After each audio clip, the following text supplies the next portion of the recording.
तो hello friends, कैसे आप लोग। हम उम्मीद करते हैं कि आप लोग अच्छे होंगे, मस्त होंगे और अपनी पढ़ाई कर रहे होंगे। तो आज हम लोग एक नया चैप्टर की शुरुआत करते हैं।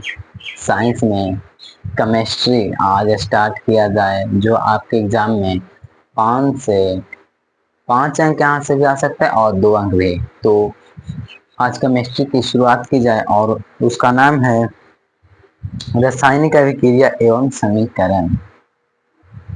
आज इसको देखेंगे। हेडिंग हमारे लिए रासायनिक रासायनिक अभिक्रिया अभिक्रिया एवं समीकरण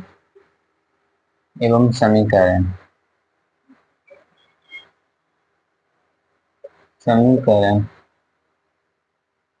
तो ये रहा आपका नया चैप्टर केमिस्ट्री में केमिकल रिएक्शन एंड इक्वेशन।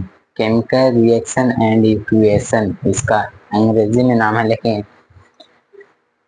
जो ये चैप्टर है यहाँ से आपके एग्जाम में 5 से 6 मार्क्स निश्चित है, चाहे 2 नंबर में आए या तो 5 नंबर में आए, और ऑब्जेक्टिव तो यहाँ से बनता ही बनता है। तो चलिए स्टार्ट किया जाए। आखिर अभिक्रिया कितने प्रकार के होते हैं और कौन कौन अभिक्रिया है। तो है अभिक्रिया रासायनिक अभिक्रिया में समीकरण। तो रासायनिक अभिक्रिया क्या है और अभिक्रिया कितने प्रकार का है। तो अभिक्रिया 2 प्रकार के होंगे। ठीक, सबसे पहला अभिक्रिया कितने प्रकार के हैं, तो 2 प्रकार के। पहला रासायनिक रासायनिक और दूसरा, पहला ही हो गया और ये दूसरा भौतिक। ये आपका अभिक्रिया है, पहला रासायनिक, दूसरा भौतिक। देख लीजिए आपको, इसको कहते हैं फिजिकल चेन और इसको कहते हैं केमिकल चेन।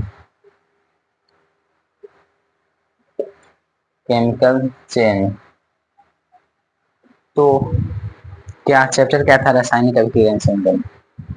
इसके बाद अभिक्रिया कितने प्रकार के होते हैं, अभिक्रिया 2 प्रकार के, रासायनिक और भौतिकी। देख लीजिए आप लोग।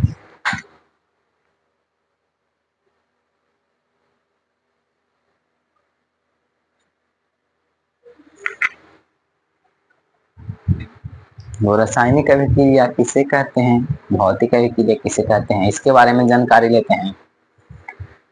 रासायनिक अभिक्रिया उसे कहा जाता है जिसको एक बार यूज करने के बाद दोबारा प्राप्त किया जा सकता है, उसे रासायनिक अभिक्रिया कहते हैं। जैसे बर्फ बर्फ हो गया, और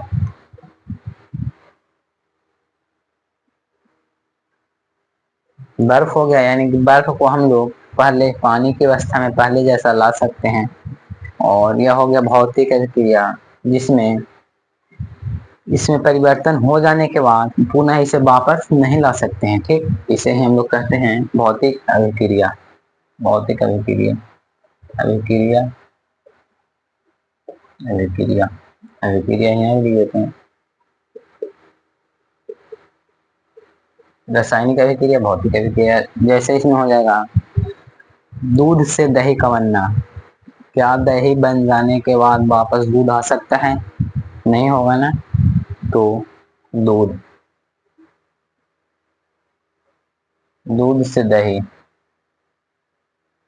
और पका हुआ फल, जब आम कच्चा रहता है और वह पक जाता है तो उसको हम वापस ला सकते हैं क्या, नहीं ला सकते हैं। तो इसका हम भी लिख सकते हैं पका हुआ फल। पका हुआ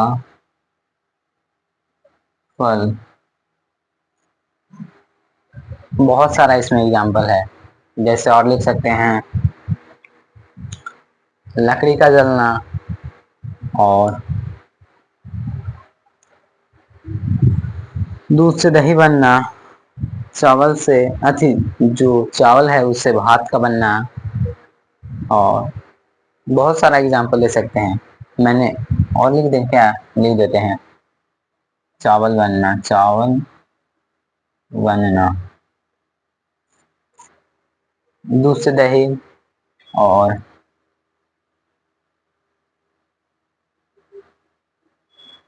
लिख सकते हैं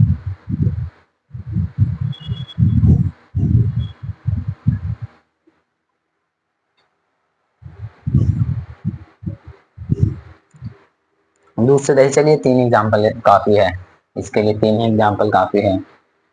और इसमें लिख सकते हैं वापस आ सकता है कैसे, चीनी का घोल, पानी और चीनी का घोल, इसमें यह भी वापस आ सकता है। चीनी और पानी का घोल, इसमें भी इसका और एक वो हो सकता है रासायनिक अभिक्रिया के अंदर। तो हम लोग देखें अभिक्रिया, अभिक्रिया देखें कि अभिक्रिया कितने प्रकार के होते हैं। तो अभिक्रिया होते हैं 2 प्रकार के। कौन कौन? भौत रासायनिक अभिक्रिया, पहला रासायनिक, दूसरा भौतिक।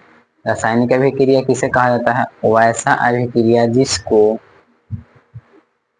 चेंज हो जाने के बाद पुनः वापस उस अवस्था में ला सकते हैं। जैसे जैसे हो गया पानी से बर्फ बनना, बर्फ को पुनः हम वापस पानी में कन्वर्ट कर सकते हैं। ठीक, उसी को कहते हैं रासायनिक अभिक्रिया। भौतिक अभिक्रिया क्या है? भौतिक अभिक्रिया वह अभिक्रिया है जिसको चेंज हो जाने यानी परिवर्तन हो जाने के बाद उसे पुनः वापस नहीं ला सकते हैं। जैसे दूध से दही बनना, फल का पकना, चावल से भात का बनना। देख लीजिए आप लोग। इसके बाद दोनों का परिभाषा लिखेंगे कि रासायनिक अभिक्रिया किसे कहा जाता है। तो इसको मिटाने के लिए कपड़ा लाते हैं।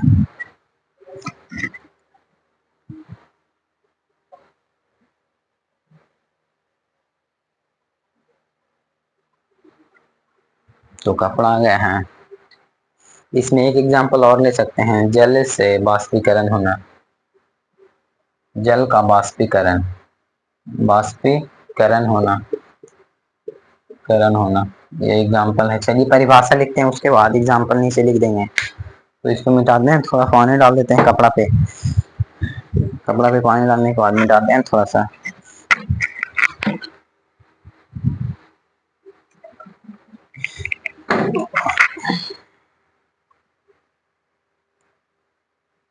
रासायनिक अभिक्रिया एवं समीकरण नए चैप्टर आया स्टार्ट किए हैं।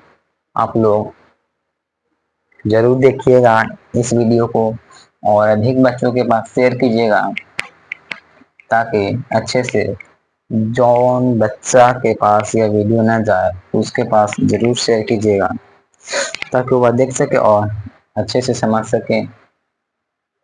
हम सबसे आसान भाषा में समझाने का हम प्रयास करेंगे, ताकि उसे आप लोग 1 से 2 बार घर पर पढ़िएगा, बस आपके दिमाग में चल जाएगा।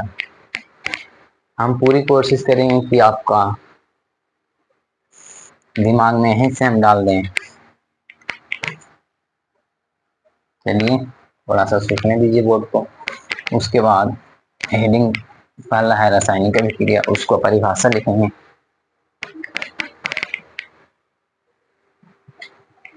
उसको सूखने देते हैं। और जो बच्चे नए हैं इस चैनल पे, चैनल का नाम क्या है देख सकते हैं, गाइडेंस ऑनलाइन क्लासेस। इसको हिंदी में क्या होता है? मार्गदर्शन ऑनलाइन क्लासेस। तो चैनल पे नए हैं तो चैनल को सब्सक्राइब, लाइक और एक प्यारा सा कमेंट और शेयर जरूर कीजिएगा इस वीडियो को। चलिए रासायनिक अभिक्रिया का परिभाषा लिखते हैं। पहला था रासायनिक अभिक्रिया, रासायनिक अभिक्रिया, रासायनिक अभिक्रिया किसे कहा जाता है? चलिए लिखते हैं,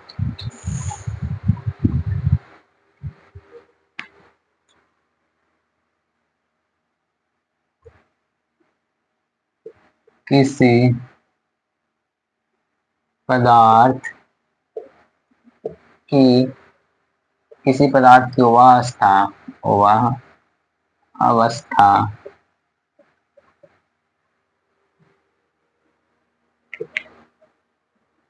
किसी पदार्थ की वह अवस्था जिसको हम, किसी पदार्थ की अवस्था जो आसानी से, किसी पदार्थ की अवस्था जो आसानी से, एकदम सिंपल सा परिभाषा, किसी पदार्थ की अवस्था जो, सुखने देते हैं बोल,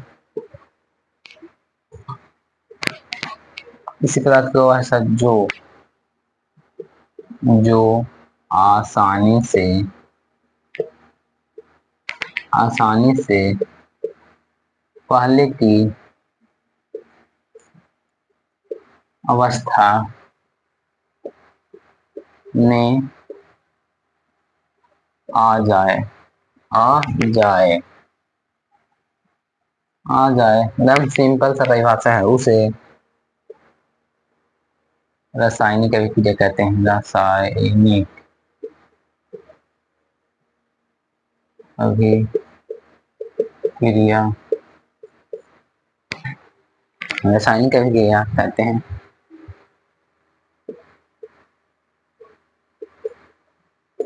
इसका एग्जाम्पल होगा पानी से बर्फ बनना, पानी से बर्फ, पानी से बर्फ, उसके बाद जल से वाष्प, जल से वाष्प, देख लीजिए आप लोग। उसके बाद भौतिक अभिक्रिया लिखवाएंगे, देख लीजिए आप लोग अच्छे से।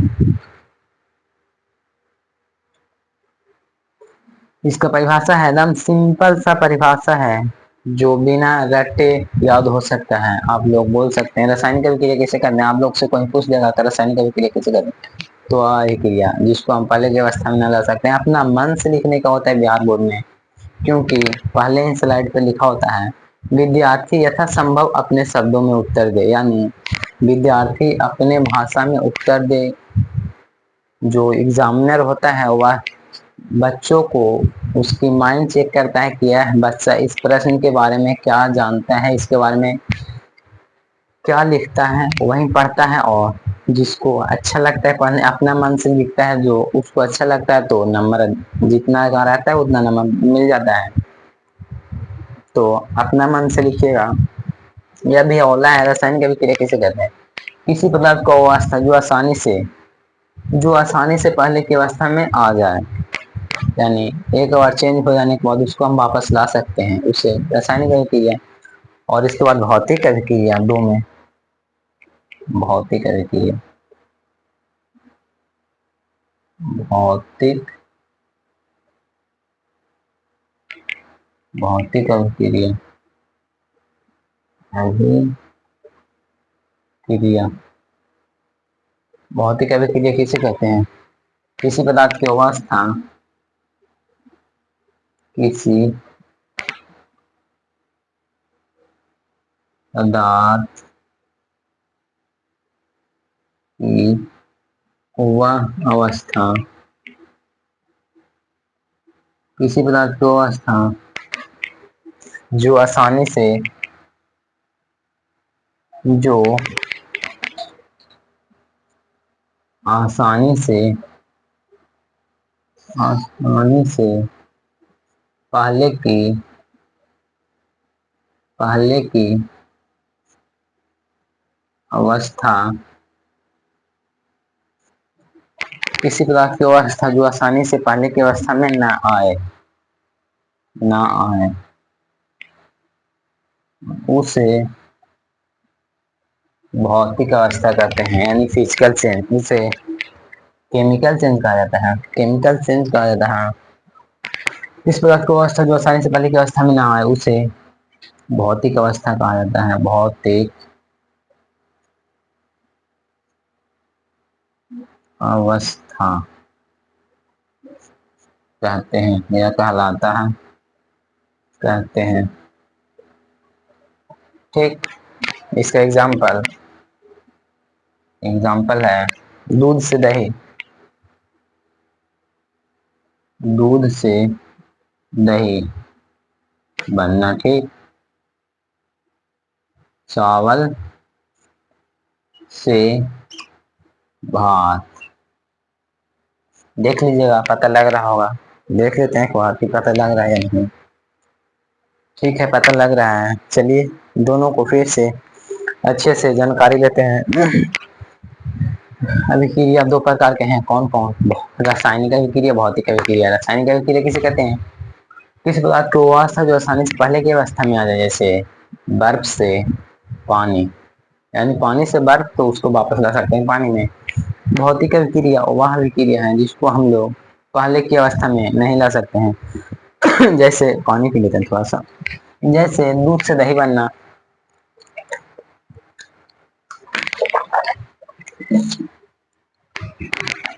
तो दूध से दही बनना, फल का पकना और चावल से भात का बनना, इसको हम लोग पहले की अवस्था में नहीं ला सकते हैं। तो इसके बाद आगे बढ़ा जाए।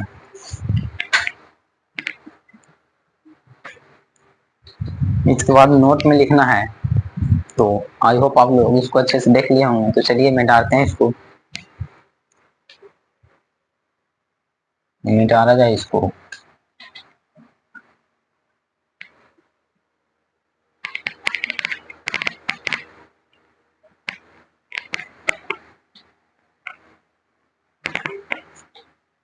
सबसे आसान भाषा में आपको समझाने का प्रयास करेंगे।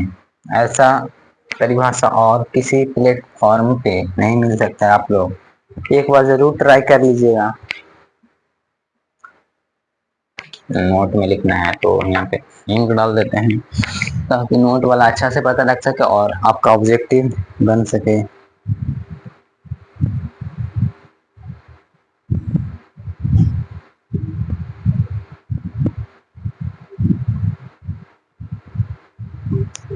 बोर्ड को भी थोड़ा सूखने देते हैं, बोर्ड उसी भींगा हुआ है।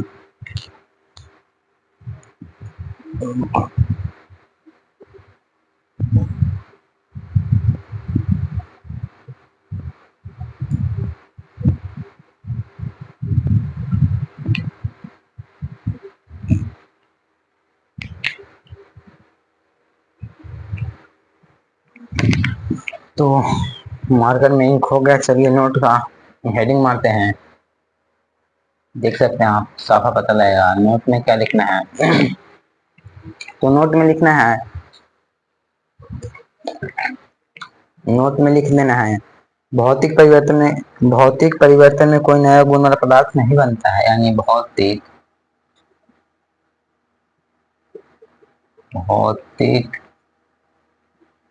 परिवर्तन में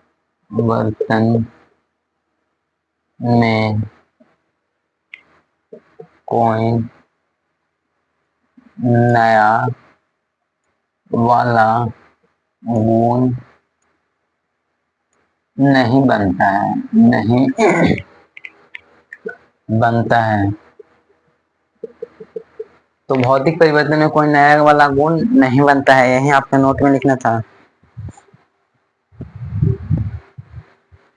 और रासायनिक परिवर्तन में लिखना है कि रासायनिक परिवर्तन में नया वाला गुण बनता है।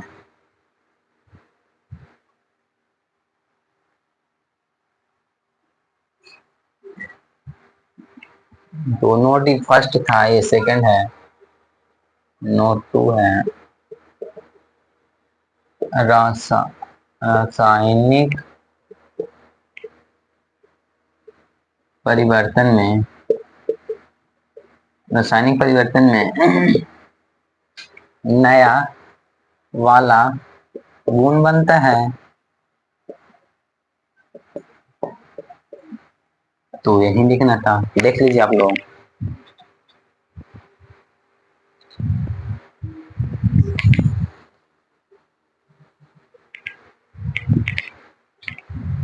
पता लग रहा होगा, नोट वन और नोट टू। इसके बाद मेन टॉपिक चालू होता है और वह टॉपिक है रासायनिक अभिक्रिया किसे कहा जाता है। मेन रूप से यह क्वेश्चन आता है 2 नंबर में, तो इसको मिटाते हैं और रासायनिक अभिक्रिया का परिभाषा फिर से लिखेंगे और वह ओरिजिनल होगा, जो बोर्ड एग्जाम में पूछने लायक होगा। और पूछता भी है रासायनिक अभिक्रिया किसे कहते हैं और इसका एग्जाम्पल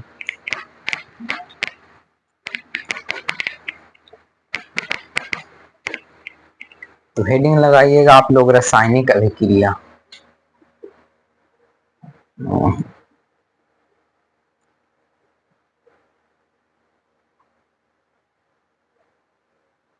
रासायनिक अभिक्रिया, रासायनिक अभिक्रिया, तो यही हेडिंग लगाना है, रासायनिक अभिक्रिया। तो इसका परिभाषा है, कोई पदार्थ अकेले अथवा किसी अन्य पदार्थों के साथ अभिक्रिया करके एक नए गुण वाला पदार्थ बनाता है, उसे रासायनिक अभिक्रिया कहते हैं। चलिए लिखते हैं, कोई पदार्थ, कोई पदार्थ अकेले, कोई पदार्थ अकेले अथवा किसी कोई पदार्थ अकेले अथवा किसी अन्य, कोई पदार्थ अकेले अथवा किसी अन्य पदार्थों के साथ, कोई पदार्थ अकेले अथवा किसी अन्य पदार्थों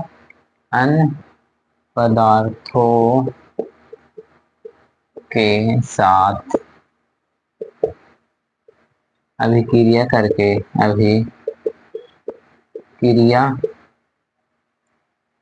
करके एक नए गुण वाला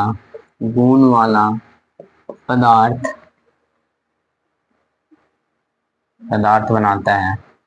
बनाता है, उसे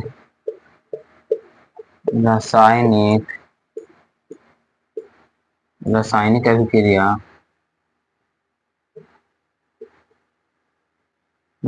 अभिक्रिया कहते हैं। देख सकते हैं परिभाषा, इसमें एग्जाम्पल है कि C+O2 बराबर CO2। ठीक, चलिए इसको अच्छे से समझते हैं। तब तक के एक बार परिभाषा आप लोग देख लीजिए,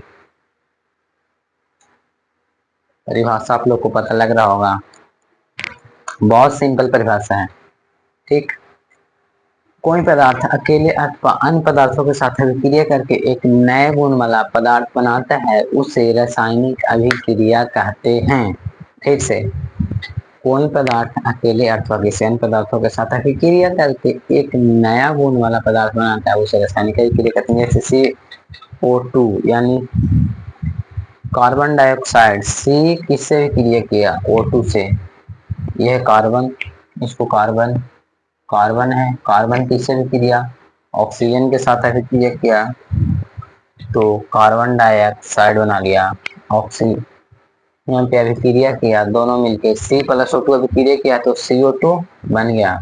यानी कोई पदार्थ अकेले अथवा किसी अन्य पदार्थों के साथ अभिक्रिया करता है तो एक नए गुण वाला, ये दोनों तो है, एक नए गुण वाला पदार्थ बनता है, उसे रासायनिक अभिक्रिया कहते हैं। जैसे देख लीजिए एग्जाम्पल है, C+O2 यानी कार्बन प्लस ऑक्सीजन का हम यहाँ पे मेल किए तो इसका जो नया गुण वाला बना उसे कार्बन डाइऑक्साइड CO2 बना।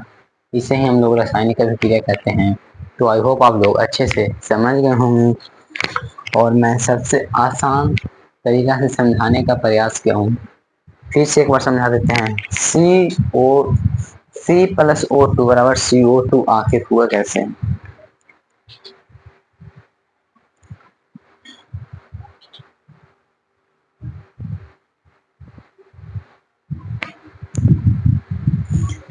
तो यहाँ पे है C, और कार्बन डाइऑक्साइड जब ऑक्सीजन से अभिक्रिया किया तो एक नए गुण वाला पदार्थ बना है।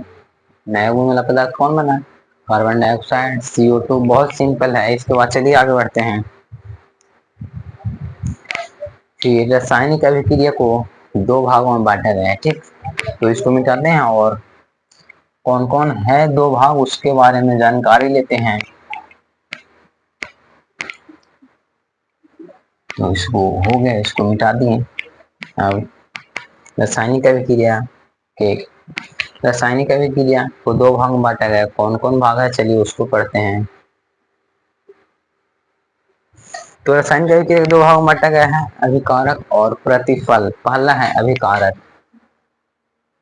अभिकारक, और दूसरा प्रतिफल।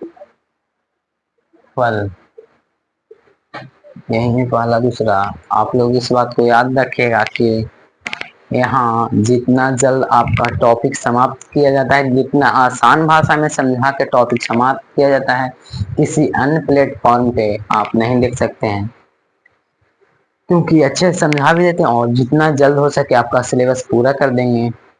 आप लोग क्रैश कोर्स के बारे में पूछ रहे थे कौन, तो क्रैश कोर्स में यही जो पहले बेसिक रहता है उसी को एक बार दोहरा दिया जाता है, उसे क्रैश कोर्स कहा जाता है और उसका पैसा लोग ले लेते हैं। तो क्रैश कोर्स में पिछला है रिवीजन होता है, कोई नया चीज पढ़ने वाला नहीं होता है क्रैश कोर्स में, ठीक। तो अब अभिकारक किसे कहते हैं और प्रतिफल किसे कहते हैं, यह दोनों है। तो पहला है पढ़ेंगे अभिकारक, ठीक। तो हेडिंग लगाइए अभिकारक। तो हेडिंग में होगा अभिकारक, पहला अभिकारक, अभिकारक,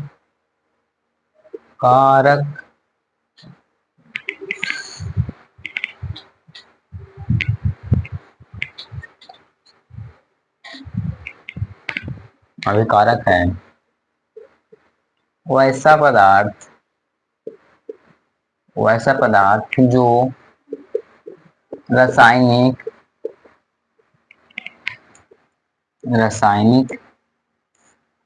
अभिक्रिया में वैसा पदार्थ जो रासायनिक अभिक्रिया में भाग लेता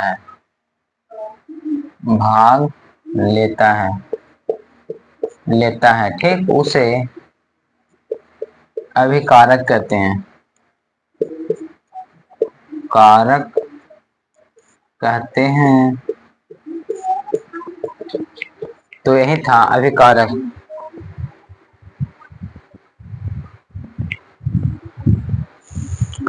और दूसरा क्या था, प्रतिफल, यानी प्रतिफल किसे कहा जाता है,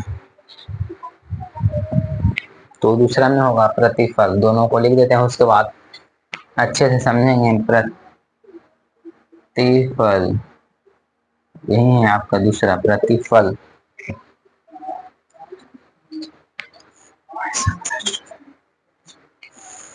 ओहो, वैसा पदार्थ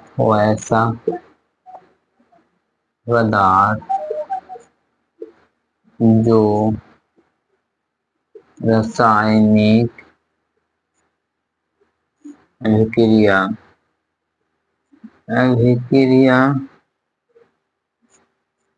के वैसा पदार्थ जो रासायनिक अभिक्रिया के फलस्वरूप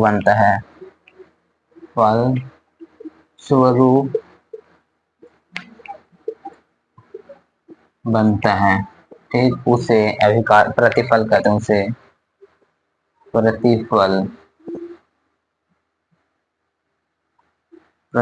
कहते हैं। तो दोनों परिभाषा क्लियर होगा। जैसे CaCO3, इसको इस साइड लाके CaO+O2, ठीक, यही है। और यह होगा अभिक्रिया, इसको समझाते हैं आपको अच्छा से, अभिक्रिया, और यह होगा प्रतिफल।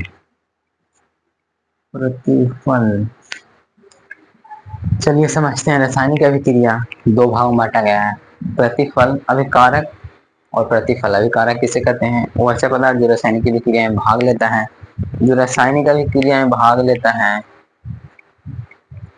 उसे अभिक्रिया कहते हैं, अभिकारक कहते हैं। जो रासायनिक अभिक्रिया में भाग लेता है उसे अभिकारक कहते हैं, और जो नया बनता है उसे प्रतिफल कहते हैं। वैसे पदार्थ जो रासायनिक अभिक्रिया के फल स्वरूप यानी नया बनता है उसे प्रतिफल कहा जाता है। तो आज के क्लास यहीं पे हम समाप्त करते हैं, क्योंकि वीडियो लंबा हो जाने के कारण अपलोड होने में थोड़ा प्रॉब्लम होता है, इसलिए आज तक के लिए इतना ही। तब तक के लिए आप लोग पढ़ते रहिए और इसका ऑब्जेक्टिव हम जल्द करवाएंगे यूट्यूब पे। तब तक के लिए आप लोग पढ़ते रहिए, हंसते रहिए, मुस्कुराते रहिए और हमारे इस चैनल को सपोर्ट और शेयर जरूर कीजिएगा। Thank you.